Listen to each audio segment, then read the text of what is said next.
Y'all say a prayer for Willow. She's been on medication for her seizures, and it kind of has made her real lethargic, and so I haven't filmed her a lot. I hope you guys understand.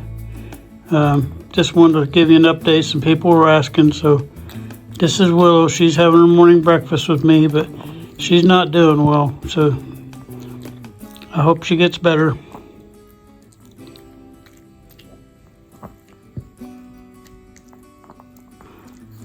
She still likes her stick, so.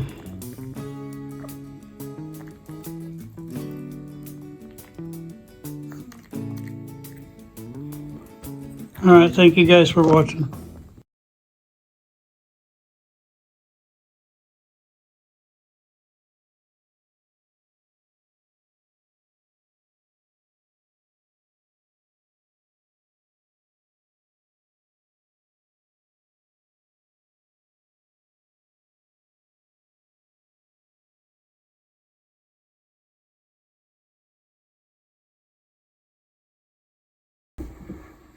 Hi, and welcome to Radio Hound's Tube Radio Restorations. This is John from Indiana, and this video today, we're going to be doing our second video on the Philco Model 70. We did the tear down and bringing it out of the cabinet on the last video, and we did a little bit of analysis on the transformer. This time, we're probably going to get in and get our schematics off the internet. And we'll be able to do a little bit of analysis on the schematics. I'll talk a little bit more about on the reading of the schematics, but we're going to mainly focus on the power supply. I want to make sure you guys understand how that power supply works and see if it's any different than the first video we did. So we'll look at that when we get it, and that'll probably be this video.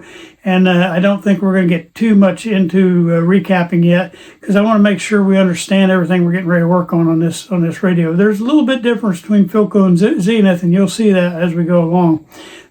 There's some of you that's already done Philcos, and you know what I'm talking about. But it'll be kind of fun. I think it's going to be a different approach. I did talk to my guy for the 9S262. And he is going to sandblast for us. It'll be coming up here.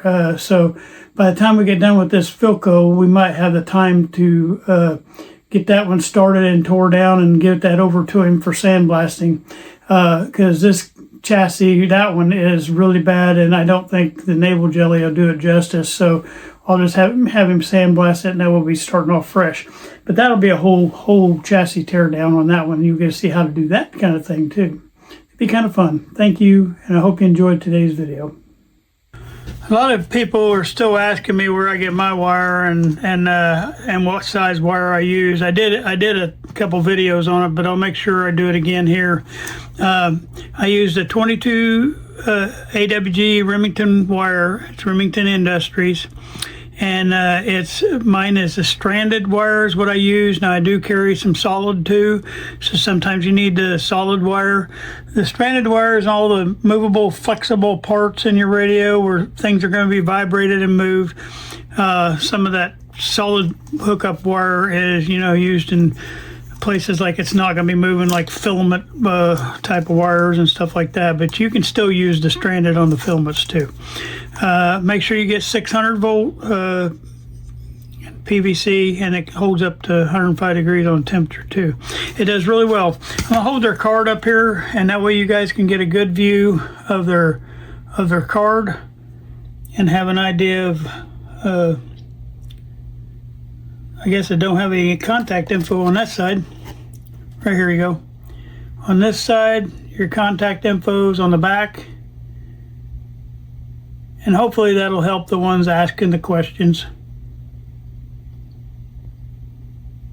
All right, thank you. And all right, welcome to this week's video. This is on the Philco Model 70. This will be our second video. The first one we took the chassis and tore it down and got it out of the cabinet. We did an analysis on the transformer, so now we're trying to get our schematic off of here. Now, a lot of people get on me because there's a lot of better places to get schematics, and I agree. Those schematics can have a lot more information. There's some of them that'll let them charge you. What I'm doing for the beginner, though, and the reason I show this site and the other site is on Nostalgia Air and Radio Museum, those two, you really don't have to pay for anything. And I'm trying to make it for the beginner so they don't have to, while they're still learning all this stuff, it's easier to get them from these sites like this. Me, I use my books, but this right here, I'm just showing you the easy way to do it. If you're just starting out, this is where you go. So you type in Nostalgia Air. I'm not clicked in, sorry.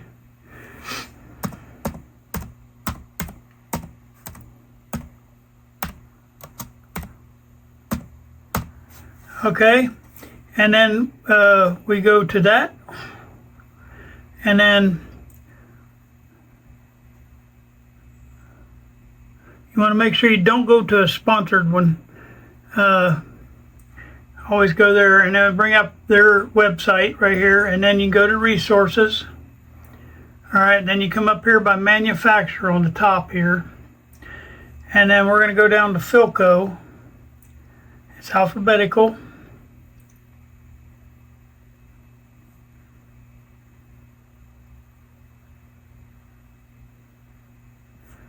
And you got Philco right here, Radio and Television Corporation. And then we're going to go down to Model 70, okay? Now it had a lot of other weird models, but you see the general numbering climbing. So we're going to, hopefully they got a Philco Model 70 in here. They don't have everything, and it's not, you have to go to other places, but this Nostalgia should have the Model 70 is what we got. All right. And we got a Philco Model 70. Now, I don't know, if we have a variation of 70. We're going to pull off the 70 first, which is right up here. And then when you get this up, you see this little, almost look like a little eye right there. And you see where my mouse is, right there. And you click on that, and it'll bring up that schematic, and it'll tell you how many pages it's got there, and it'll always have a cover page on it too, okay? And then we'll go up to the top here, and we'll hit our little print button, and over here, and we'll print that sucker off, and we'll see what we got out of that deal. Now, what I do, since I've got the books, is my printer's offline for whatever reason. I have to go start it, but what I do while I got the books is up at the top of these right here, most of these show what page that is in the writer's manual, because Nostalgia Air uses writer's schematics.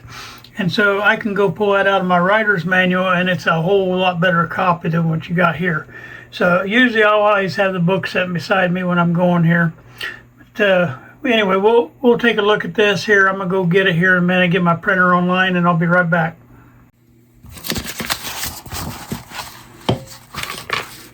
All right, we got our things off of the Nostalgia Air. I having trouble with my laptop, and it wouldn't print off my laptop. I had to do it off my phone. I'll figure out my connection problem there later. Anyway, yeah, we got several pages, and some of this come from the Beatmans too. This shows you your layout of your Philco Model 70, where the parts set, and it even identifies them. It has a little, I better point with my pointer, has the little numbers pointing down to whatever the item is, and then you can look down here on the number list, and it tells you exactly what that item is. It's a pretty neat little layout for Philco. Those little numbers, they point straight down at the part. Then you just look at whatever that number is, and it'll tell you exactly what it is down below. That's one thing that it printed off. It printed off 14 pages on this radio. And then you got your different models. So you have a 70, 70A, and then we'll have a 270, 278, depends on which one we got. Okay, let's see what this one is. And this is a blow up of that. on this page, and it has all your voltages for your tubes. It tells you your tube lineup right here. It shows you where your trimmers are. Those little holes for the trimmers when we do alignment. It has your transformer voltages, which is something pretty cool. A lot of them don't give you that, so whatever taps you're on, you can tell what voltage you're supposed to have right there. Those are pretty cool. We're gonna save this one out because this is where we're gonna mark our transformer. We did this last time, but we're gonna go ahead and get it marked on here so we know that we got good stuff here. All right, so we're gonna leave that one sit on the side there, and then this is your Philco coil numbers, which is really cool. And you have your part numbers right here. These are for your Bakelite blocks. Each of these blocks that we will show here in just a few minutes in the chassis, each of these have a number on the printed on the side of it, and that way you can tell, and it tells you what you have inside. But I'm going to show you my book too that I got. This book is really handy. It's worth the money to buy on a Philco, and we're going to keep that sheet handy because that's one we're going to use a lot. I'm going to keep this blow up. This is a blow up of that first one I showed you. We're going to keep that handy. And I think, because I really don't need to know that, but we'll use that other one too. I probably ought to put it in this stack too. The one that has the description of the parts that's in that blow up. We'll put it in our stack. And then this has your resistor data, your capacitor data, and your transformer voltage, and all that stuff is on that front page, but it blows it up bigger for you to see, which I think is awesome. And then on the back here, you see where it says the page number right here? That's book number 8, page 88 on the Philco manual, on the writer's manual, and that's how I pull up my books from there. All right, so this tells you your tube layout right here in the chassis, physical tube layout. And then you have your trimmer pots that are going to be used for alignments and this kind of things. It just shows you a lot of need to know information. So I'm going to put that, these 5 right here we're going to keep out. And that's not counting what's on the back of these. Like, you know, there's some cool stuff on the back of these too. This is our parts, actual parts that's in the radio data, and we'll be using that some too. I didn't look on the back of this one, but okay, that's just a recopy of this one, I guess. It's a little bit bigger one though. We may use that one. Where was that at? That's the same size. We're gonna use this one because it has my other information right here. All right, so what we're first going to do is we're going to look back in here again, and then we're going to go back over this because I didn't have this printed off when we did that the other day. And we're just going to play around with this for a little bit here. We're not going to start any recap today. We're just going to get a little more familiar with this thing. And first thing we're going to be messing with is the power side of this, getting the electrolytics in place, getting the power side into place. And so I'm going to tip you back up here just a little bit, and I'll hold the schematic up in front of you when we get to parts. All right, so I'm going to pull the chassis back in front of us. Okay, we're going to be working right down in here. Your transformer sits right here in this corner. That's that big brown, point with a stick, brown box right there. You see two groups of wires coming out. Let me turn a little bit sideways, maybe you'll see better. You see, let's see how many, about 4 or 5 coming out of here, and then you see about 5 coming out of here. So, and then we're going to be able to kind of trace that information.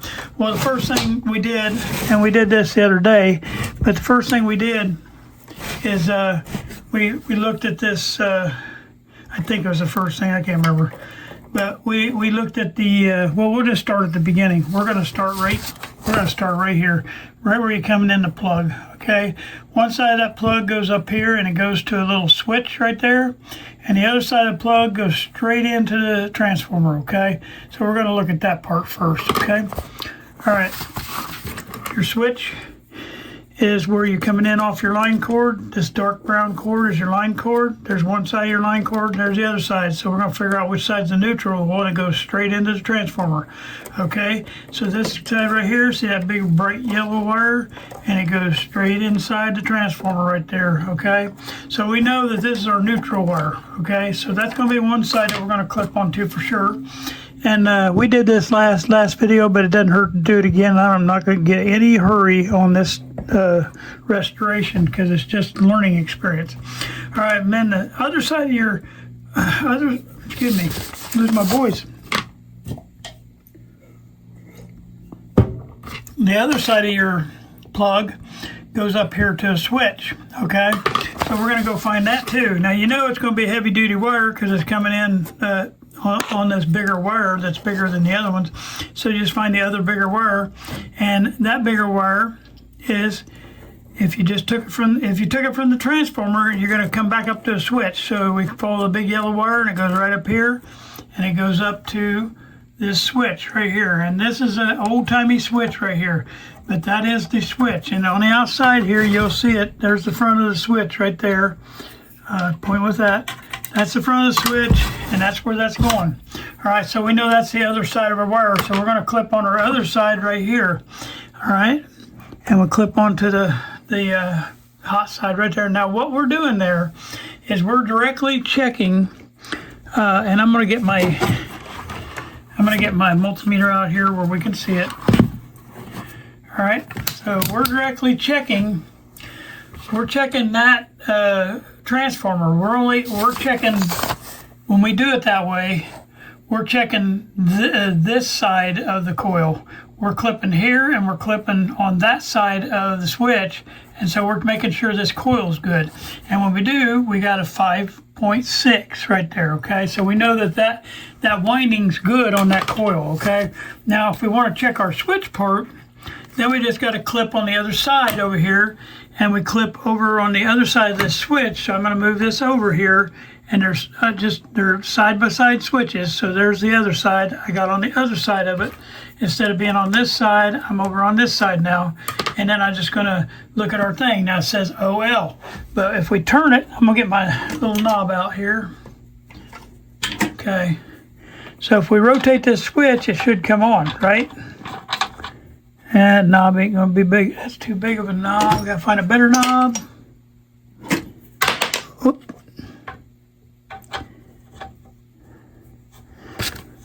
Trying to get a knob on here. There we go. Now, if I rotate this, I should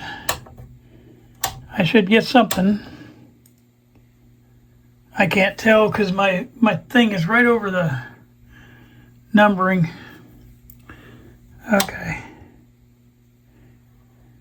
Okay, so we are not getting anything on this switch. We did the other day. Am I connected on right? This switch might need a little bit of work. I don't know what I'm thinking. I'm on the wrong side of the switch. Okay, I got to stay on that switch and then rotate it. That's what I needed to do. Sorry. And no, that's wrong too.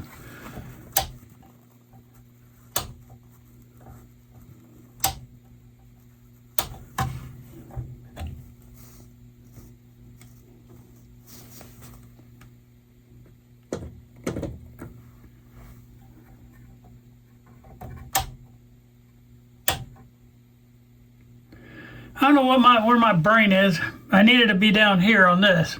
But anyway, yeah, I'm not thinking straight. So now you can watch it when I rotate it. It'll come on there. I do think there might be a problem with this switch though. But it is coming on and off now. I got to get on the front side of that, and I don't know why that should have pulled that from up there too. It's the same wire. It's just there might be something wrong in that wire. Because I think when I checked it the other day, I checked it down here and I never did check it up there, so there may be something wrong in that wire going across there, because even where I was at up here, it should have been fine and it should have done the same thing. So I'm assuming maybe there's something wrong with that wire and I may have to replace that wire, because it's coming on and off now. So we'll look at that. That kind of threw me off a little bit.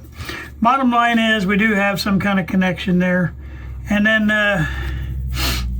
if you look at the next thing we're going to look at right here, is this is your capacitor, your cross-line capacitors. There's two of them. There's one here and it goes to center tap ground, okay?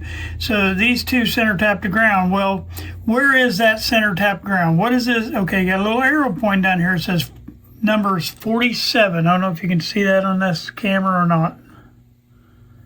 Well, I think I'm trying to be fuzzy.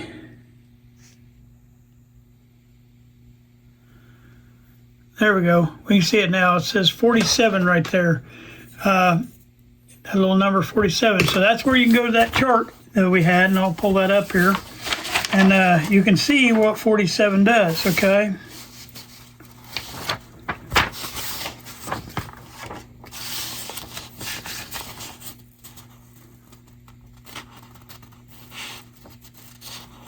And I'm trying to find 47 on here. Ooh. I know where it is in the chassis, but I don't know where it is on here. Okay, I found it. Took me just a minute. All right, if you pull this down, it's 47. 47 sits right here, and it's a Bakelite block, okay? So our Bakelite block, and just so you know where that's at in the chassis, if you turn your thing this way, that Bakelite block sits right here. Okay, there's one that I'm connected onto. So those two capacitors that we're looking for, those two capacitors are on the inside of that Bakelite block. So in a little bit here, I don't know if we'll do it on this video or not, but we're going to be taking that block out. I'm going to show you how to do that. And we're going to, hopefully, I don't know if anybody's already pre-done this, because I see some capacitors that's been changed out right here, so maybe they did. I hope that they didn't put them on top, and that's what they look like they did. If so, we're going to move them underneath. And I'm going to show you my book too. But anyway, we're going to finish marking these coils that we did the other day first. So, all right, so you got your other circuits right here. And that, okay, this is your primary winding we come in. So this is called the primary. And that was 5.6 ohms. So we're going to write that on our little paper, okay? And we're going to start, we're also going to start a new sheet on this particular model. So we're going to put Philco Model 70 on our little paper.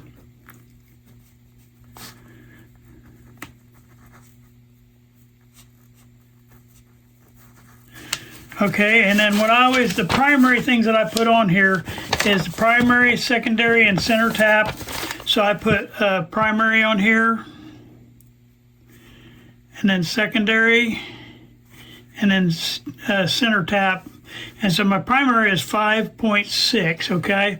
Now we'll measure the secondary on that. All right, so our secondary sets right here. Our secondary has two sides to it.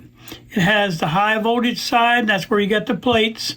That's this whole winding right here. It has one side, and then it has a center tap, and it has the other side. So we're going to go to the two plates of the 80 tube, okay?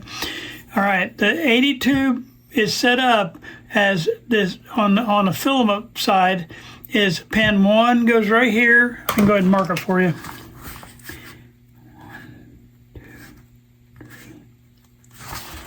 So your filaments are always bigger pin. Like if you look at it, it'll have a larger hole for the pin. And pin 1 will be one of the filament pins. Pin 2 will be a plate pin. Pin 3 will be a plate pin, and pin 4 will be a filament pin. All right, so these are going to be larger holes than these right here. So we want to find the two pins that'll be the smaller holes, and we're going to clip onto that, and we're going to test this value of this winding, and then we're also going to go to wherever H goes. If you can see H on here, see this winding goes out to where it says H. Well, you got to find out where H is up here, and then we'll find out eventually H is going to go to ground, just so you know. But H also comes to all these other people. We had this on our last radio where you have a B minus rail, and then everybody's going to go to ground. But here's where they're going to ground, right here through the end of this candome. This is your candome resistor, and we're going to ground right here. Okay, so what we have to do then is figure out what that resistance is of that, and then we'll know what it is. But we're going to clip on the second section. The second, or really the second tap. There's a dot here, there's a dot here, and here. So it'd be like the second full tap, and that's where our ground's going to be, and that's what we'll clip onto, and then we'll get our measurement, and it'll be a measurement of half of that plus that resistor. But we can also clip right on the end of the candome and get the exact measurement for this right here. All right, so we're going to do that next. So we're going to move these guys down. And I'm going to slide that just in camera there.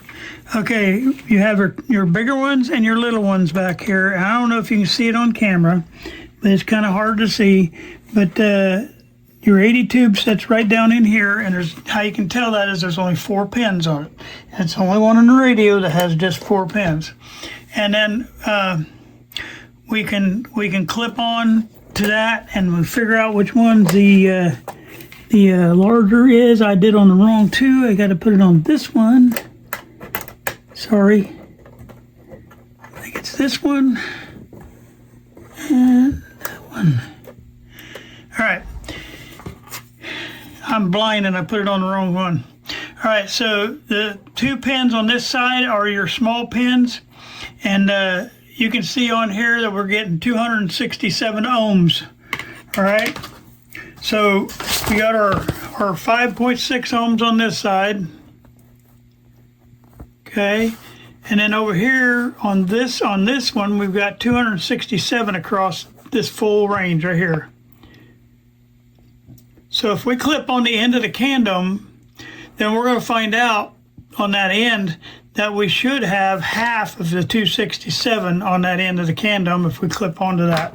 So we're going to take one of those clips off of one end of the pin there, and we're going to put it on one end of the candome. Well, I just happen to know that the far end of the candome down here is my negative, and well, it's my end of the candome, and so we should be about half of that range right there, and we are 130 ohms.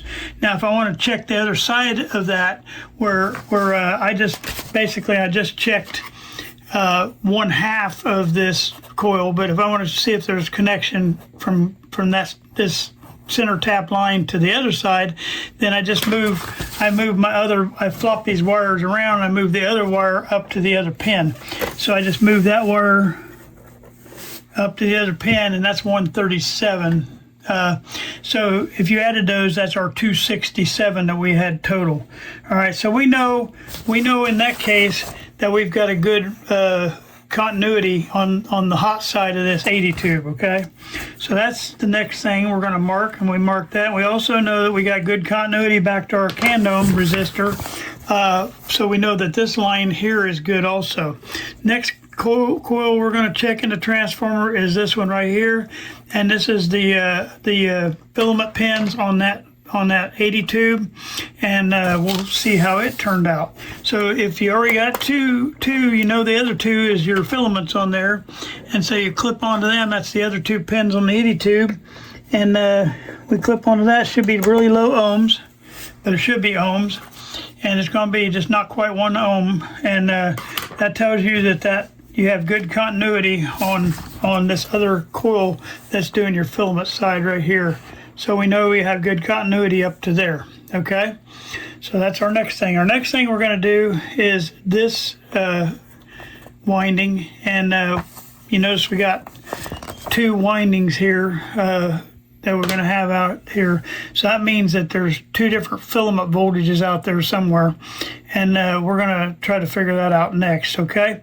And I don't know if you noticed this, but this has across the line lighting. Your lighting for your radio, for your dial lights, just fits across this filament right here for this filament winding, okay?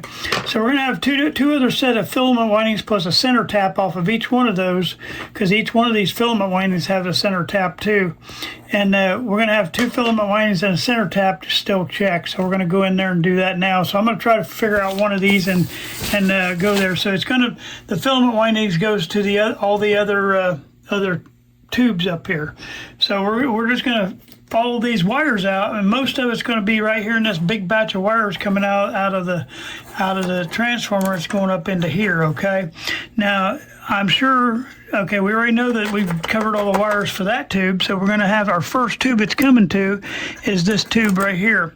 And you can look on your layout. I don't know if they list the tubes on here or not, do they? Yeah, they do. Okay. And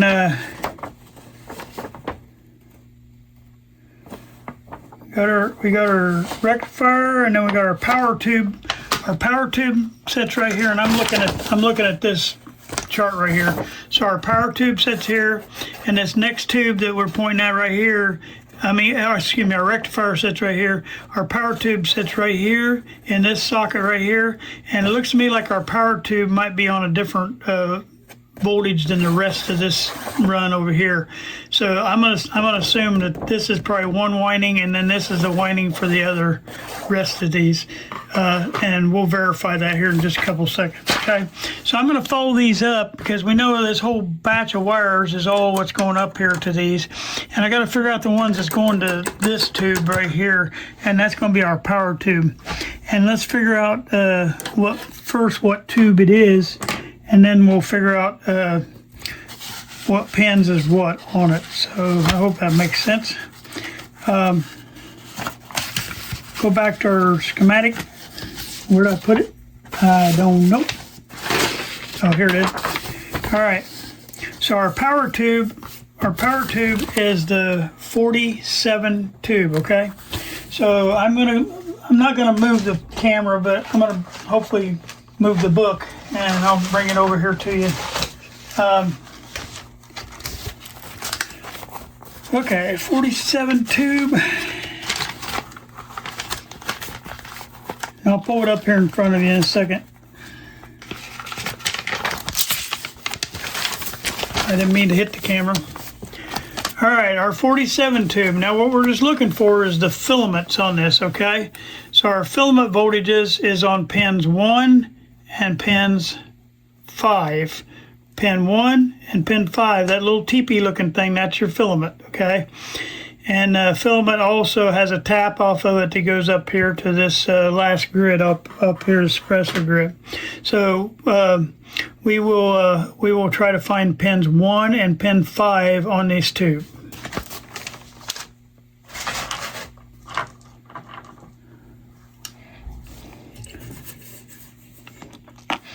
To me, the easiest way to do that, I'm going to unhook these guys because I got them down on the 80 tube still. I'm going to turn this around and you'll see what I'm talking about. It's hard to see, but you can see it.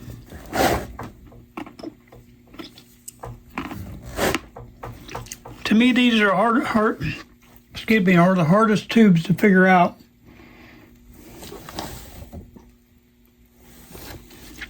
Usually, now I may be wrong, because these don't have the larger holes, but usually it's the 2 right here that are your filaments. Okay, so we're gonna look at that. We'll see where those green wires go to. Okay, trying to see if you can see where I'm at here. I'm underneath this bright colored resistor here.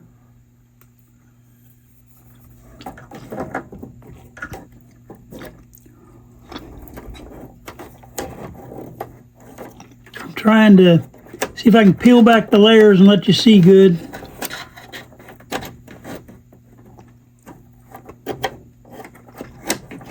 And what you do is just trace these back to the transformer.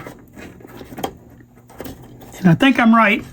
It's those 2 that's in between. So when you got a when you got the, I'm gonna turn it back around so I can show you again. When you got the 5-pin tube, 1, 2, 3, 4, 5, it's usually, you got a big gap right here and a big gap right here, but usually the filament's the ones in the middle right here. Kind of in that U shape right there, it's those two in the middle, usually.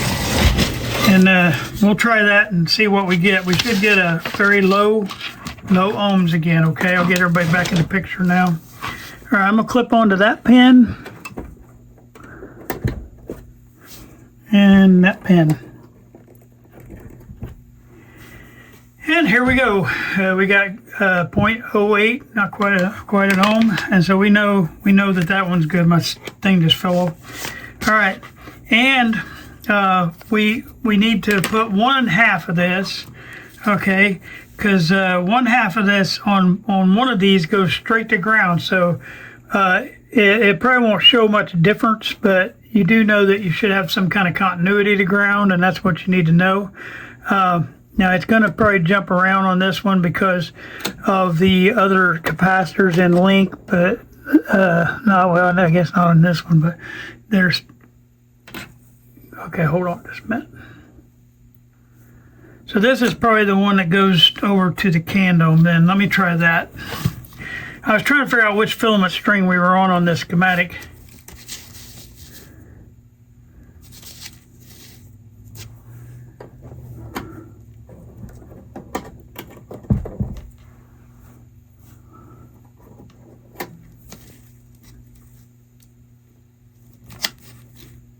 Oh, I know why I'm not on the right one. I'll get it right here in a minute. Am I getting something there? There we go.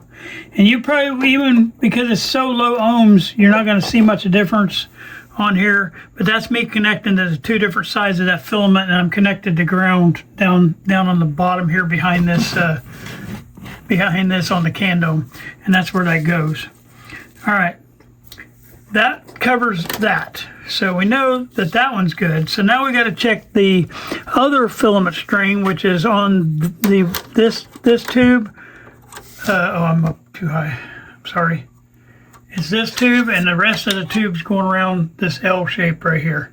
It's just that one tube probably has a different voltage coming out of it. We haven't learned that yet, but we'll figure that out. So now we're going to figure out this filament, and those filaments is the same way. It's the two in the middle. And I'm connected on the two in the middle. You got your, well, pull it around because we don't want to pass by anything.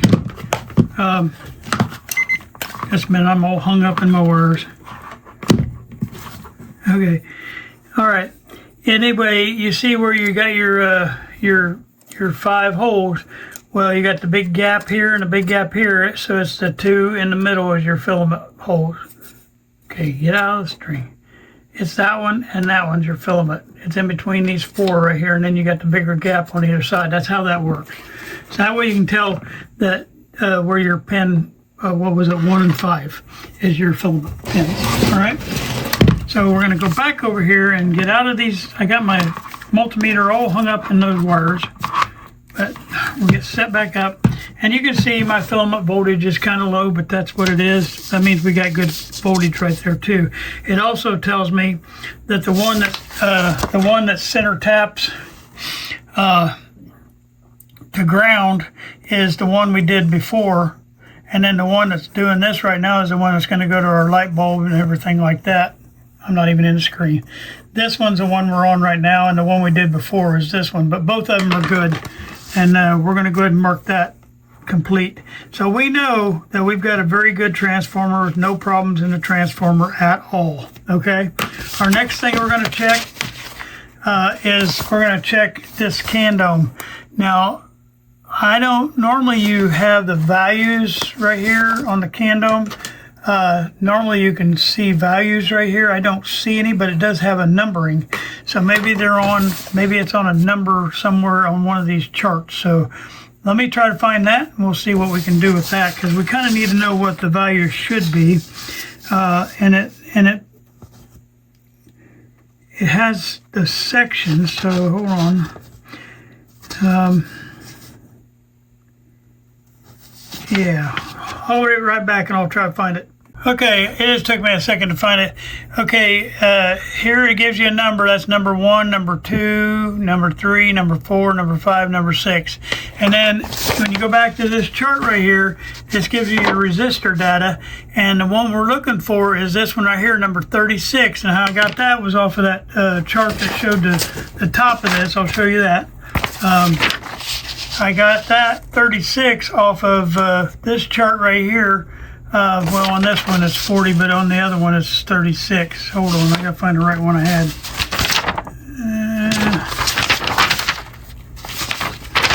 Dang it. Okay, right here. This is our radio, and that's number 36. And the 36 shows you that big can-dome resistor right there. And that's 36, that's right there. All right, so we knew it was number 36. So then I went to this chart, and this chart has your capacitor information and your resistor information, and it's number 36. You can barely see it on this printout, but if I get my book, it's clear as a bell.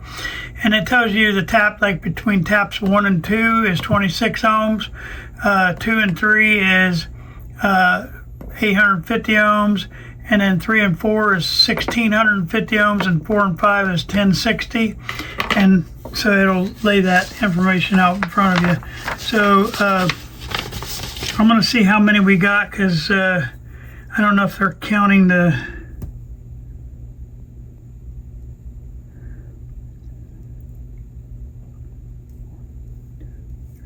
Yeah, technically there's only 4 resistances there, but I want to make sure that we got the right one. I want to make sure we got the right one of these, because there's other ones here.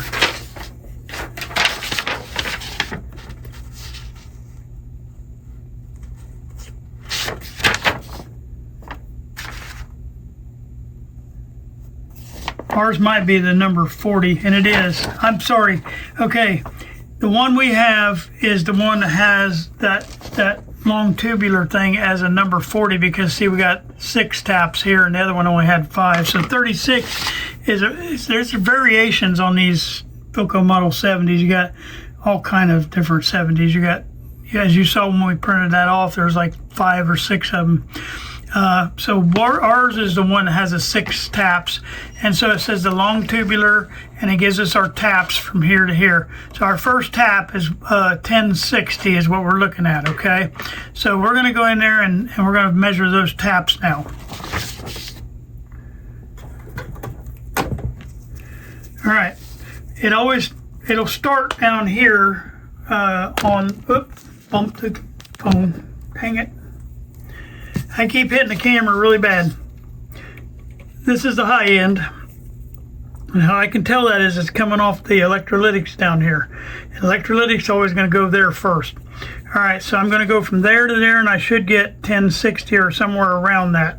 And as you can see, I'm at, 1055. So we know that that part of the can dome is good, okay? So we can go ahead and mark that on our little sheet. And that's where your high end comes in. Okay, so our high end comes in down here on D, so we want to put that one as, that one's good, okay? And I'm highlighting pink if they're good, okay? I'll highlight in green if it's something we have to fix. So our next one we're going to do is from that tap, we just leapfrog this one down, and we check the next tap. So the next tap should be 22, excuse me. Okay. I lost my paper.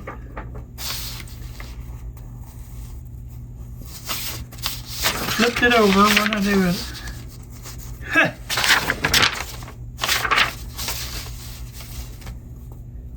All right, give me a minute to find my paper again. I swear to God, I forgot what paper. So many papers, I forgot what paper I was on.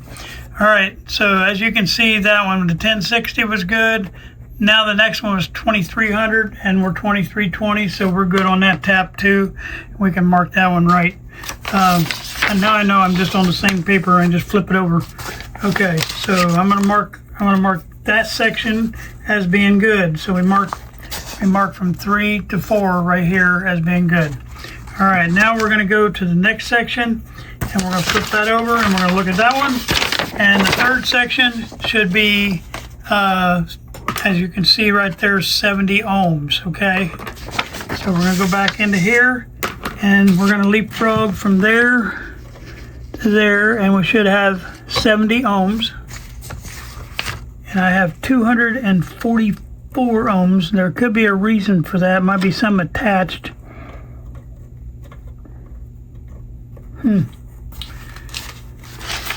Wonder if they're measuring from there. I bet they are. There is a gap showing there. Yeah, there it is. Okay. What they did is, see where they got the gap right here.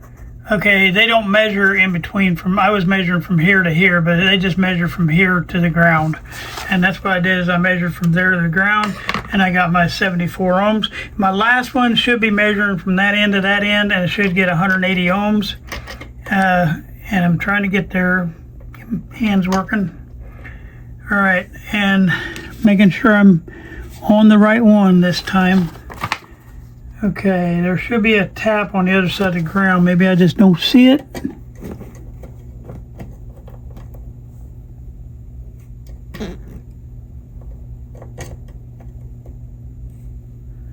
Okay, this one's a little bit off. It's 240 ohms, but it's good enough for what we're doing. And so what we can say is that can dome, and there's one more thing we can check here. I think, give me a second here. I'm going to make sure that we can get an overall check. Well, don't tell me from end to end. This can dome actually connects itself from end to end. And so just for my reference, I want to reference from end to end how many ohms this is from end to end. And total ohms on this is 3,000, hold still, I just knocked the thing off. 3,909 ohms, let's say 909, 10, somewhere in there. So that's good information to have. And the good thing is that we know all those coils right there are good, okay? Now, what we don't know so far is this is your field coil that sits right here. And where does everybody know where the field coil is? That field coil is not where it looks like it is. It's out here on the speaker. It's what helps make this speaker magnetized out here. So this field coil sits out on the speaker. Well, then you say, what is that right there? Well, you also have a choke in line with this, all right? So we're gonna that helps to filter and helps reduce the voltage coming out of the rectifier tube right here, that rectifier. All right, so what they do on these old Philcos is they cut the line and they put a letter, and then you got to find where that letter comes back in. So see, it goes out here in C. We just got to match up C, and technically that line connects. Okay, and there might be multiple places that C connects to. You have to look around and see if there's any others where C comes in up there. Okay, and just like where D's on right here, you have to find where D is up here. And what I do is I highlight each one of them, and all the C's I highlight in one color, all the D's I highlight in one color, and I do all the letters in a different color. And that way you can not be bumbling all over the schematic trying to find out who's what and where. All right, so I'm going to do that real quick. Okay, I'm having all kind of technical difficulties today, but as you can see, I put D in orange. That connects from here to up to here. I put C in green. I had to put E in because I can't find my other highlighters. So I don't know what I did with them. When I cleaned up, I moved them somewhere. So I put E in the pink, and E connects right over here. I did G and H. I just circled them, or excuse me, F and G, I'm sorry. And F and G sits right over here on the can dome. And then H, I put in a little square, and that's up here where H is. And now I didn't worry about A and B, because all A and B is your different filaments, and we already can see physically where that goes, so we really don't have to hunt that one. We don't really have to mess with it as long as it works. The big thing we want to get today, these are the exact steps you need to take before you even start on the radio. Because if this isn't working right here, these transformers cost a lot of money. And the radio, now this particular radio's got a little value to it. You know, they're anywhere from $300 to $500 right now for these radios. But if it was a cheaper radio and you had to pay $100 for a transformer and plus shipping, you know, it would be worth it. No. So sometimes there'll be a stopping point. So you want to make sure you do this. The second thing in order that you're going to make sure you do, now we still got a few more things to check, but the second thing in order you want to make sure you do is change out these two electrolytics. You got electrolytics on either side of that field coil. And we want to put 2 new electrolytics in. That way if you want to power up to test something, once you got your electrolytics covered, you're usually covered pretty good. And I know you still got to worry about bypass caps, but not bypass cap, but coupling caps. But the bottom line is you get these fixed and really nothing catastrophic will happen to your transformer and stuff like that. That'll protect your transformer. So you want to make sure you do those steps first. And I'm trying to do all the steps on this radio in order so you know the order of business that you should take. All right, so our next step is going to be, I'm going to go ahead and work on this power supply, the Bakelite block right here. Okay, and yes, we're going to check that field coil here in a bit, and we'll put electrolytics in. I don't know if I don't know if we'll do that yet or not. Let me think about it. No, I think we're going to mess with the Bakelite block, and we'll get that fixed because that's still on the power side, and we got to get that fixed. And then we'll do the electrolytics maybe next video. So we're going to do that Bakelite block. I'm going to show you how to do that. Okay, the area of business that we're going to be working on is this right here. And I'm going to go ahead and cut this wire out, get it out of our way, because we're going to be replacing that wire anyway, and we don't need it. So I'm going to take that out of the way. So we're going to cut it. We're going to leave a little bit of the wire on there. That way we know where that wire connects onto in the Bakelite block. All right. I have a nut driver. You can see that little nut right there going right on the top of that, and we're going to take that out. Now, there's a little star washer on the bottom of this Bakelite block, and we're going to be careful with that, but we're going to, because it's going to drop. There ain't no way to keep it from happening. It's probably stuck to the back of it right now. All right, and then I'm going to go ahead and trim these real close because I got enough wire here to pull that on over and connect back to it and retrim it. So I'm not cutting the tab off the block. I'm just cutting the wire. I'm cutting it right up snug to that. And we know, looking at this, our tan one goes on the bottom and our brown one goes on the top, okay? So we'll keep that in mind, all right? We also know our neutrals on the bottom and our hots on the top, so that'll help us remember that. Now this thing will roll out of here. It just has that one thing holding it, and you can see our little star washer right there. It's stuck to I figured it'd be stuck because they get rusty and stick, but you don't want to lose these little guys, so I always put them in a safe place. I got a little tin over here that's magnetic and holds stuff. All right, so this is, I think, probably, I'm not quite sure yet, but this is just where they were using this ground. These probably don't even have anything to do with this block, but they ground this nut goes through and grounds the chassis. So this is a ground right here, and they just use that terminal as a ground terminal. So we just know that these two go to ground, and they might not even go like that. We'll have to recheck all that when we get there because I hate the way they did that. They got that, all that hot side of that, even though this is non-polarized, but still the hot side of it, this is positive and this is negative. And you could put it either way on the cap, but this is your hot side and this is your negative side because that's going to ground right here. But they left all this wire exposed out here, and anything could touch against that and short out. We're not going to do ours that way, but we're cutting this block clear out of here. So I'm just going to leave these guys. We know the end of that goes to ground. We know this goes to the top, this goes to the bottom. So that's our three things we got to remember, okay? Now, as you can see, when we do get the electrolytics, I'm gonna move this out of here. I'm gonna take it out because we don't want to drop that out and lose it. I'm gonna put that over here with our star washer. So now we got this little guy, and he's all cleaned up and ready to go. Okay. Now, what we have to do is we have to get our soldering iron warmed up.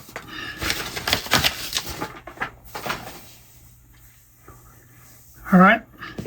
And I'm going to trim the rest of these wires off because there's not that much to remember here. So there's a little metal tab that sticks out right here. Do not cut that tab. That's what somebody did up here, and that makes me so mad when they cut just the tab off and let it free float and broke that Bakelite block right there. We're going to try to repair that, but it makes me mad when they destroy these blocks because these are hard to come by.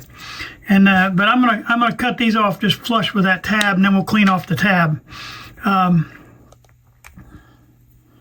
Sorry, get out of the camera range, you know. Now I'm gonna bend the camera down here, and we're gonna watch me on the counter, and we're gonna clean this up.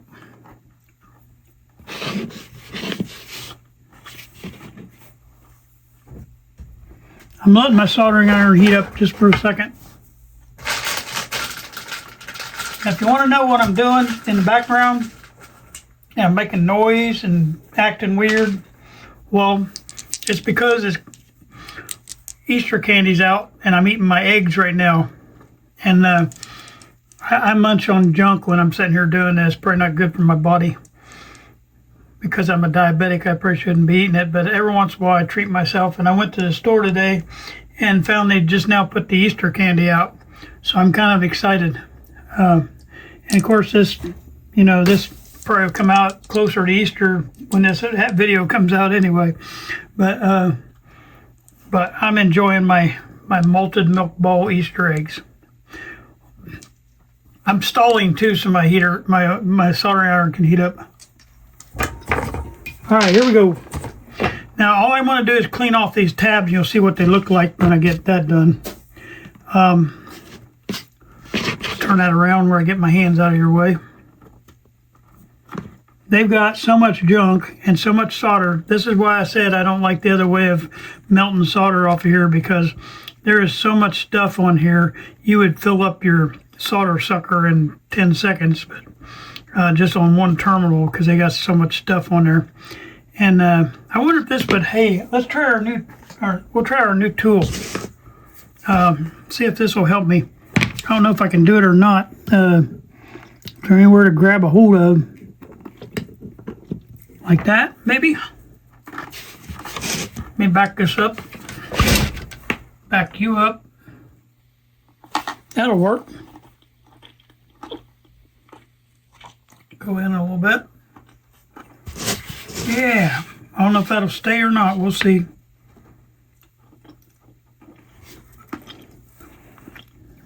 Let me move this one over here. These are all movable, so you can put them anywhere you want. Yeah, like that. See, Steven, this works great. I just got to learn how to use it. This third hand is made for circuit boards, but it works pretty good in this environment too. Now you see, there's so much solder on here. I'm gonna have to put a little new solder to wake it up. And if I can get my solder in my hand, and I'll just put a little new solder on here, and that'll get it livened up a little bit. Because I don't want to cut in there yet until I figure out where the end of it is. So there's so much solder on here, it's unbelievable. Okay, and I'm just starting to cut pieces off now. Okay, there's that. And now I can start getting them off. That way you can see what they actually look like when there's nothing on it.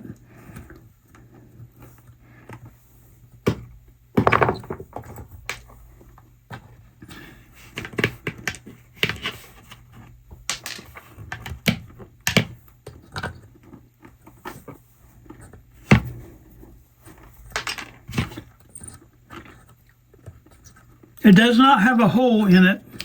These do not have holes, but they do have like a little tab on them. And The other thing you want to cut is, you see this little glob of solder up here? Well, we got to get that off of there too, because it holds a key to what's inside. And so we're going to do that right now. The only reason I'm changing out this block, it has to do with the power supply. This is your cross line caps. And so we're going to replace those, and I'll show you how here in just a minute. Well, we've got to get it all prepped first. Anyway, now there's a little wire. You can see it right here. I don't know if you can see it or not. There's a little wire right there that's coming out of that hole. And I snipped that wire off because you don't want that wire connected anymore. We're going to be pulling that out. And so we got that one cleaned up. Now we're going to do the one down here. All right. Let me get a little bit of solder to wake it up. I like this thing. I'm not sitting here fighting, holding on to that. This is a new tool that one of our viewers got me, and help us with our YouTube videos, and I think this is pretty cool. All right, so I got the old wire off the tab, but now I got to cut that wire coming out of that hole, and that's what I'm doing right now. It's a real thin little wire, almost like the wires that come off of coils, but you got to get it out of there, because otherwise it'll be a problem when we try to pull that old cap out. All right, this is what should have happened when this other person recapped this, but they didn't. All right, now I'm going to reset this thing and try to see if I can get this other one now. I don't know if I can do that one or not. Hold on just a minute. I got to reset this, move everybody around here. I don't have any way to get a hold of that pin right there. Let me try it. That's like this. Maybe like that. Trying to figure out some way to hold this side. Maybe over here.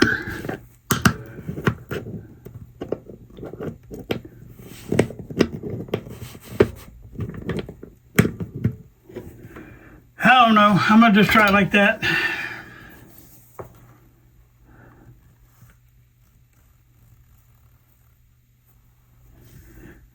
This definitely will work good on the wiring though. And you can see I'm just adding a little bit of solder to this just to get that old solder to come alive. And then we'll figure out where our wires are moving around. That way I don't cut the tab off. And I'm just knocking these wires off. All right, that came off pretty easy. All right, so there's what that looks like. And I'll clean that up a little bit more. Okay, now I still got my little wire right here that's coming out of that hole, so I got to snip that. I got to heat this up and then snip that little wire off. Okay, there he's coming. Because you got to have that little tab clear, so you got to put your new wire on it. And if you have wire around it, that's not a very big tab and it's hard to get anything on it. So I'm going to get my other little tool, my dental tool, and try to see if I can get that piece of wire out of there. It's got a piece of wire wrapped around it. Is my hand in the way? Seeing it. Sorry. See that little piece of wire coming off there? You can kind of see that. I don't know if the way this camera holder is, the bracket that holds the camera, I can't see what you can see because it's blocking what I can see through the camera. It's kind of stupid. There's a little wire right there. I just got him off. I'll bring him up here in the camera. See that little wire? That's what was wrapped around there. I think I got him off the other two. I just didn't get it off that one. I'm going to double check. I think this one still might have one.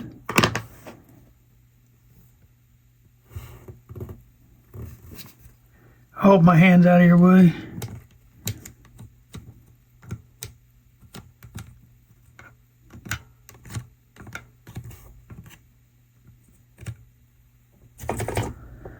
All right, there is absolutely no wire across there now. Good to go.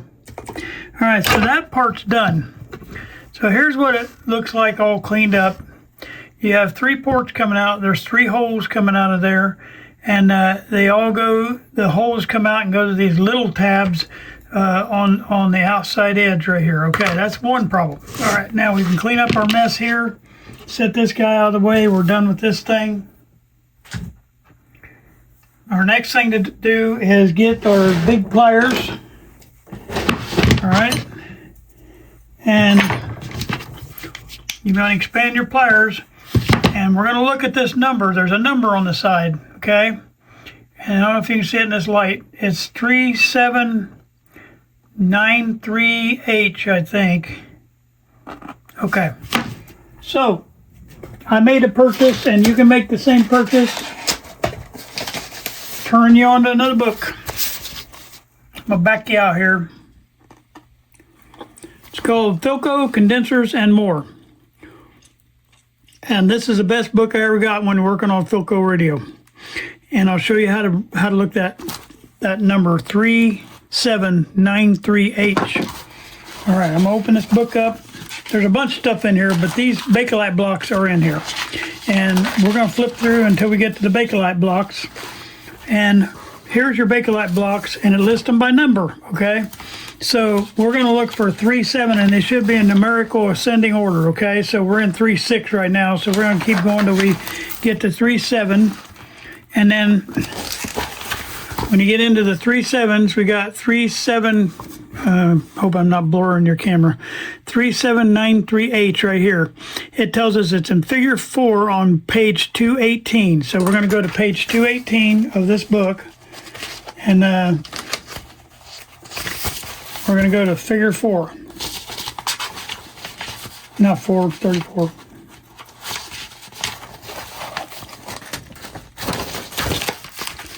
Okay, I'm on page number 218 right there, and we're going to looking for the 3793H, and that's this one right down here, okay?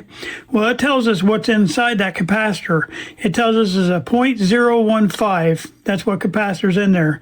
And you have one going here, and you have one going here, okay? So you have two capacitors. Remember, that's what our schematic showed. We have two capacitors in that Bakelite block, both of them going to ground, okay? And so that's what's happening here. It's going from the back hole on one to the ground, and it's going from the center hole on one to the ground. So you got your two lines that's coming off of here and going to ground. This is ground, always at that end right there. Most of the time. Sometimes they have them where they're not grounded the chassis out here, but most of these are on the top of these Bakelite blocks are grounded chassis on a lot of them. So that book helps you figure that out. So we have 0.015s is what we got to go get. So I'm going to go get that now. Now, think about it. It has 1 0 in front, right? So if it has just 1 0, it has decimal and then 1 0, you know it ends in a 3 something, right? And if it's a 0.15, it's a 153, right?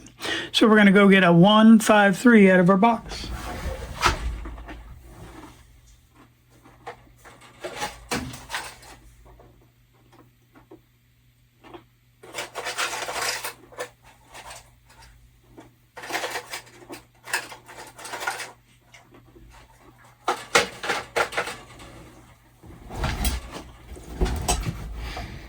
And I said that in singular form, but remember there's two of them in there. So this is what we're going to be putting back in there. We're going to be putting a 2.153. So that's 1 0 in front of the decimal, and then that's your value, 15. Okay. All right. So we got our capacitors ready. We know what capacitors go back in there, and we not only know that, but we know where they connect inside. If one connects from here around to ground, and the other one connects from here to ground. So we know what to do. Now we got to figure out how to get this out of the way. Every one of these are packed full of tar. All right, so we have to get this out. A lot of people freeze these on these Bakelite box. I figured the heat, to me, the heat works better on these. What you have to worry about, though, is you got to pry these out here eventually. And when you do, what people do wrong every time, and I did it when I first started wrong, is they'll get that heated up, and then they'll pry from the side right here. And if you pry from the side, you'll bust this whole thing out. That Bakelite will snap right in two. So when you get ready to pry this out, you pry against this thick end right here. So you get in the end right here and pry against this round thing because it's real thick and it won't break your block. So we're going to heat this thing up, and then we're going to try to get this out of here. Now it will make a mess, so we're going to get us a little bit of paper towels down here because I don't want to, it's going to be hot tar, and when they tar and feather people, what that looks like. So we're not going to tar and feather ourselves, and I'm going to put a couple layers of paper towel down, and that way our stuff can fall on there and we won't have to worry about that. Okay, so what I'm going to do now is I'm going to heat this up, and I use a Wagner heating gun, and you heat it all the way around it. I'm heating it up on high. I'm going to make sure I get a hold of that good. And you don't want to squeeze this real tight because you'll break the sides out too with your pliers. But you can see where I'm starting to turn that tar on top, but you want to heat all the way around this thing. Okay, you got to keep the heat on that too, so you just got to keep moving it around, especially where you're going to pry from, right here on that big end right there. So you want to see it heat up until you start seeing it run off and bubble. And you can kind of start seeing it sliding off right there. And I want to keep heating, keep heating. We can always clean it up. All right. All right, now we want to lay that down. And this is where we pry, starting right here on the end, and we want to at least get the top layer of this off. We can run it again, but we want to get it down to where we see the capacitor right there. Okay, there's 2 capacitors in here, and we're going to pull that sucker out here in just a minute. And like I said, it makes a big mess. And if you get this stuff on the floor, you can step in it, it'll smear all over your house. So, whoops, I'm blowing my stuff. So we're going to run one more time here.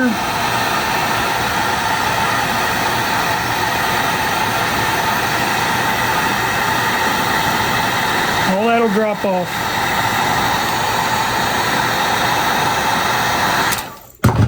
All right, we're going to put it back down here and try it again. You're trying to get underneath the end of these 2 capacitors. Okay, remember I'm prying off this one end, not off the sides. Okay, and basically there's one capacitor out and there's the other capacitor out. There's 2 of them. Okay, and then we're going to go back in here. We're going to heat this up one more time. And we're going to get the rest of the stuff out of here.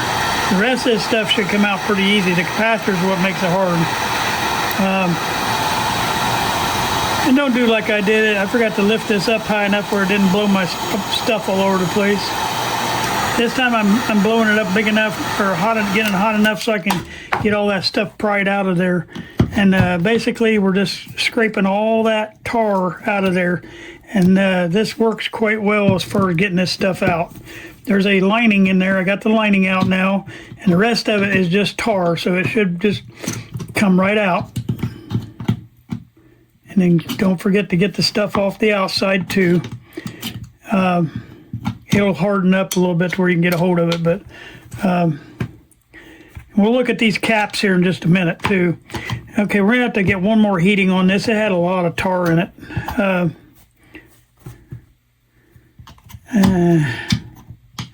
We want to clean this out fairly well. It really don't matter underneath, but it's a little bit easier to work with when you're doing your other things. So I'm trying to get as much as I can off of it. I'm going to heat it up one more time so I can get it finalized, cleaned.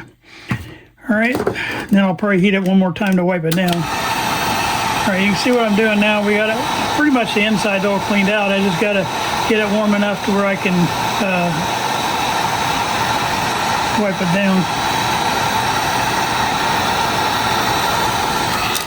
There's still a little corner down here that's got a bunch of stuff in it. And, okay, now what I do is get me a paper towel, which I should have had in my hand already and I didn't. All right, I'm gonna start cleaning on the outside of this so we can make it look good again while it's hot. And we'll wipe this thing down. And then I always run one up inside and I try to wipe that out. This is the right way of doing this. if you tack them in on top or whatever, this is a better way, and it looks more original. Now you can see the other end of our little wires in there. I'm going to finish cutting them out of there so they're not interfering with anything. There's 3 holes. There's a couple that still had wires in the holes. There's the wire that we had on there. Because we got to poke our new wires through those holes. All right, so I'm going to take the pliers off now, make sure this is cool enough for me to handle. I'm going to handle it like this. Okay, that way I can finish wiping these sides down. And we want to clean him really good, especially where you can see that number. Okay, so we got most of that off. It's still very hot. All right, so this is how you clear out a Bakelite block and how you don't break one. Okay, so my block is clean. Now I want to get those little pieces I blew over here, which I get mad because if you get them on the floor, you'll track them all through your house. You don't want to do that. I should have lifted that up higher and not blew it all over the place. All right, so we got that. Now we're gonna take your paper towels, roll them all up together. I'm gonna keep one of these guys out. The rest of this gets thrown away. Okay, and there's how you clean out a Bakelite block. Now I'm gonna heat this real quick. I'm gonna get me another paper towel, and I'm gonna heat this guy up. And we're going to wipe him off, and I'm going to show you what it is. I know some of you have seen this before, but I just want to make sure, you know.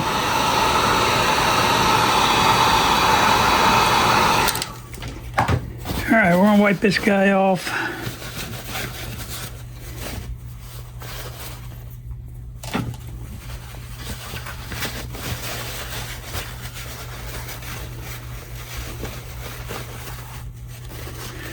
This is not something you have to do. I'm just doing it to show you what it is. All right, so you got a little end right here, and these are all numbered. That's 82 for 0.015. You don't have to memorize them because if you have that book, it tells you what everything is, so you really don't need the book. All right. I'm going to cut this thing open and kind of show you what's in there.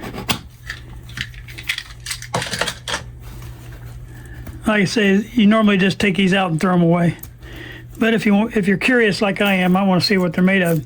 And all it is a piece of aluminum foil that's impregnated with electrolyte, and it rolls out, and it has a piece of foil, and then a piece of paper, and a piece of paper, a piece of foil in the middle, and a piece of paper. And basically that foil is just separated by these 2 impregnated papers, and they roll it up in a big roll, and then the more it rolls, the whatever capacitance you end up with.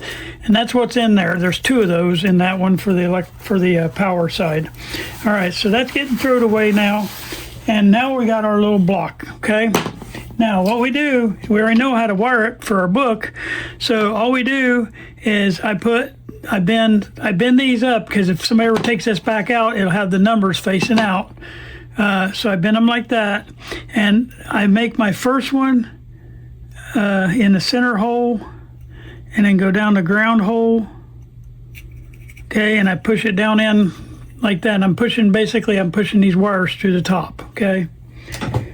All right, now my second one, I'm gonna put a little longer bend on it, and it's going from the back hole to that ground hole in the front.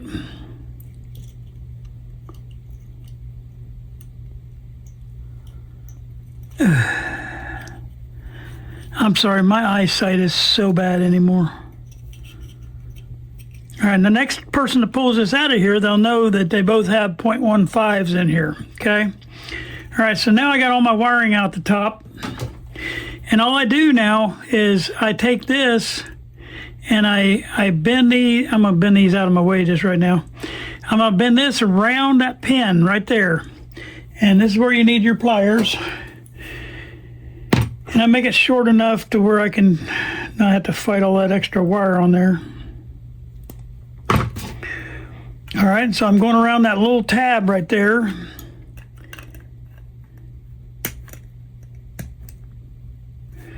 And that's all you do is you put that around there like that. Now I'm gonna get this next one. The center one's going around the pin, I mean. And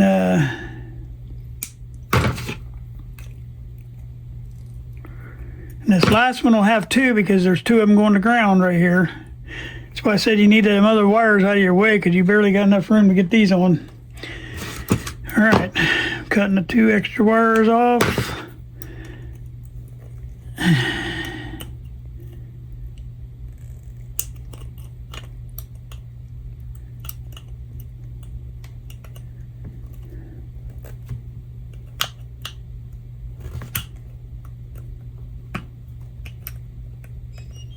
What I'm doing right now is just trying to make sure that gets pushed down on there so it has good contact with that pin.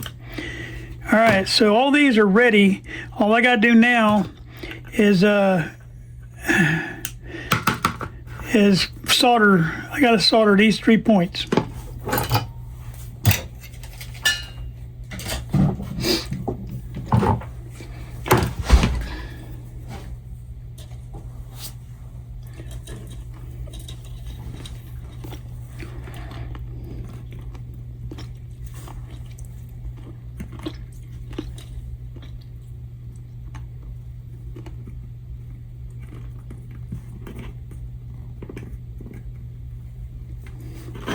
There's one.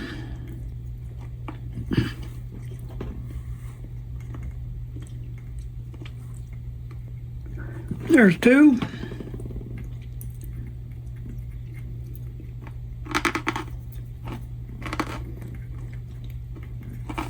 There's three. All right.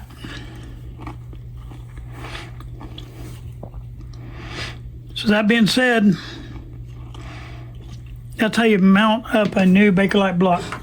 Now all you do is put your big bolt back through. You put your little star washer on the bottom of that, and then you stick him back in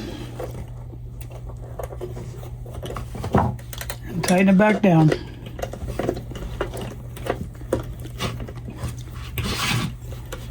And we've already got the across the line caps. We got it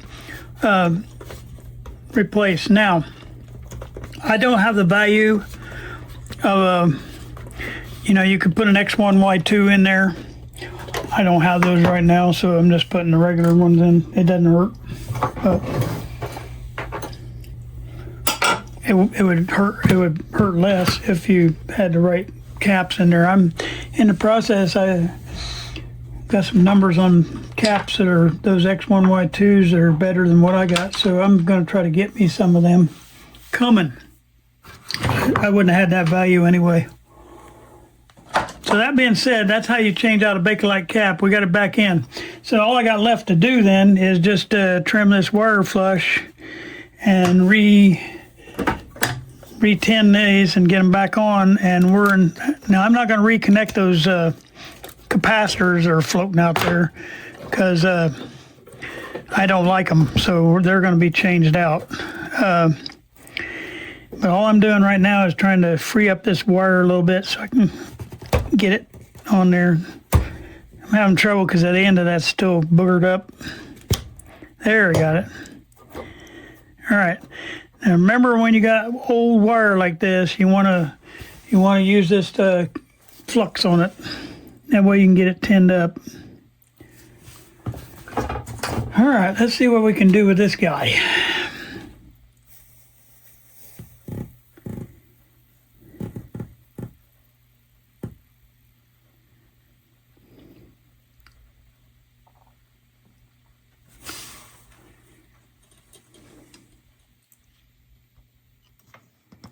Forgot to move back out here and pull this back into us so we can see better. All right, that's good.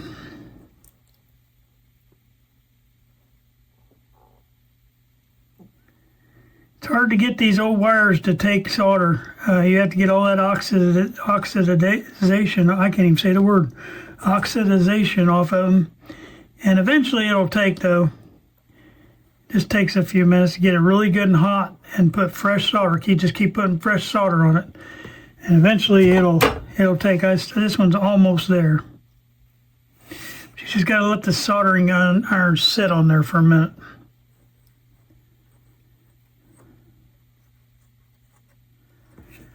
Okay, now we're going to bend a little bend in this thing and wrap him around.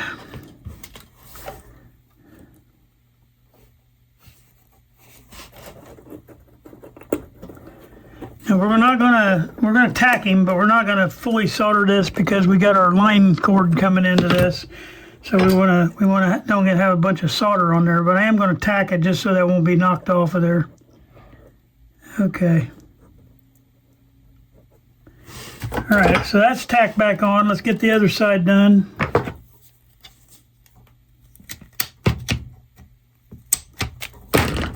There we go. That's a pretty one there.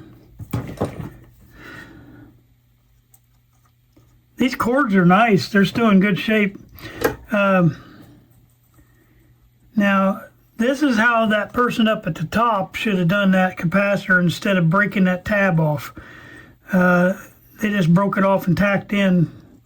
And that's what I thought this was. But thank God it wasn't. They didn't do that to this one.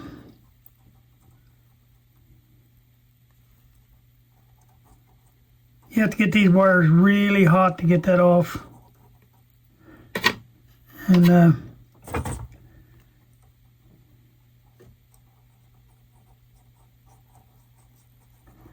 starting to shine up now. All right, this is a solid core wire if you want to know. The other one was stranded. Okay, we'll tack this one back on.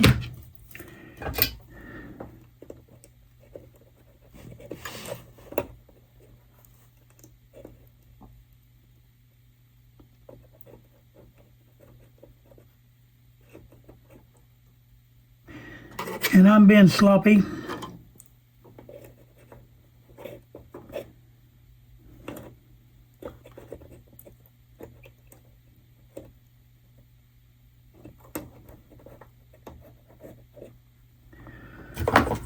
All right, I got it. All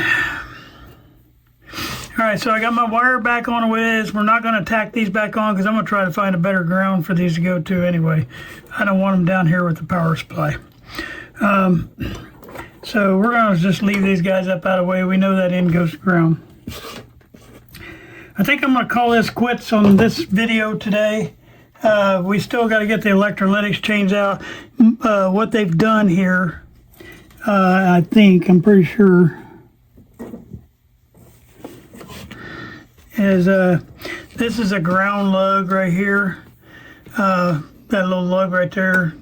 But it's not a direct ground. It's like a off the line ground, and it probably is right because it looks like it's going. If you follow this little wire that's kind of curled around here, it's going down here to the end of the can dome right here, and it's this same wire, I believe. Well, maybe not. Hold on. Okay, this one may go directly to ground. No, it goes there. It's just underneath that. Okay, so it does go to that pin, and that's what it should do. The bottom of these electrolytics right here, the bottom electrolytics should go down to that end and then go up through that one end of the can dome to ground, and that's what it looks like it does right here. So they got that right. It's just I don't like the way they did it, and so we're probably going to change that. These wires right here, if you just I'm just talking about this, we're not going to do it right now, but if you follow this wire, the wire where the positive end of this electrolytic, and there's one right here, if you follow that, this wire right here goes out, it curves down right here, but it goes up to the speaker plug, and that goes out to the field coil, and then the other side where it comes back, that's the other positive side, it comes back from the field coil, and it's going to the other little tab that's going over. It's just another ground tab that goes over from one ground to the other. But you can see the little phenolic material behind those circles right there.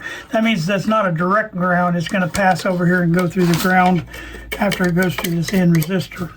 So as far as electrically, this is right. And I'm gonna put them in probably about the same way, but I'm gonna verify. I'm gonna take these out. I'm gonna verify the values, and then I'm also gonna cover the ends of these on the positive where they got that bare wire hanging out. We're gonna make that a lot better, and we're gonna clean this up. So that'll be our power side completed as far as around the transformer. But we'll do that next time. We're going to get this part done, and then we're going to work our way on out to the rest of the power supply where it goes out to the plates. And we're going to make sure every plate's getting its power that it needs, and we'll have all the power side done then. So we're going to work on that. So probably in the next video, we're going to get the electrolytics changed out, these two right here. And if there's any other, I don't know if there's more than those two electrolytics, but if there are, we'll change them too. We're also going to check a couple more coils. I've already checked this coil right here. That's a choke right here. That's this coil right there. But we're going to recheck it and mark it off actually on our schematic now. And we're going to make sure that coil is right. And we're also going to check, there's a little coil right here that's a little, I believe it's an RF coil underneath that thing right there. We're going to make sure it's right. And the other thing that Philcos are really known for going bad on, especially the Model 70 and 90, is these coils going out. And especially this one, this is your oscillator coil. And a lot of times they're bad, so we're going to try to verify those coils too. And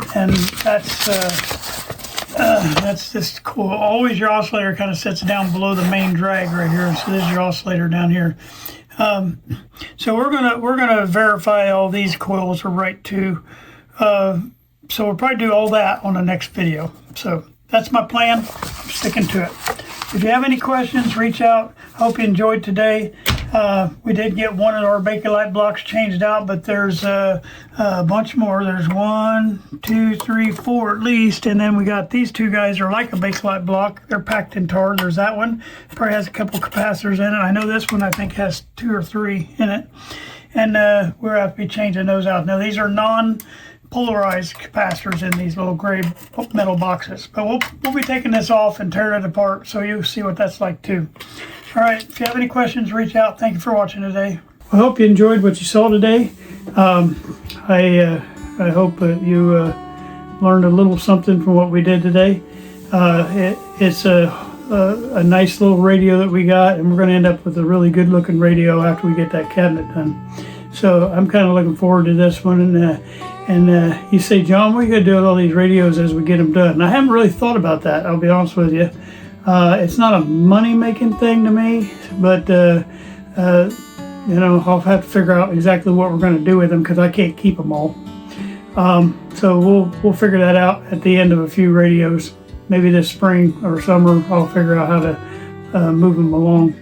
If I do sell any of them, you know, we just put the money right back into what we're doing, and that way we'll have a little bit of operating fund to buy stuff we need for our radios. So it's going to be separate from my hobby that I'm doing on the side on Facebook.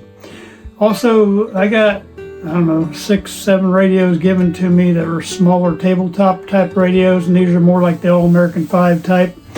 I am going to do an All-American 5 for you guys, but I'm not going to do it for a while. I'm going to do several tube radios before, transformer radios before I do one of those. It's not that I don't know how to do it, it's that I don't like to do it, but I want you to learn how to do it. And I think you need to learn a few of the regular ones with transformers before you do the All-American 5. I disagree with a lot of guys. They'll tell you to start on one of them, and I disagree with that. But that's my personal preference and personal opinion. And I hope that anybody that tells you to start on All-American 5 don't take that personal. You know, if that's what they believe, and that's fine. I think it's easier to learn on a transformer one and then go into that series strung set.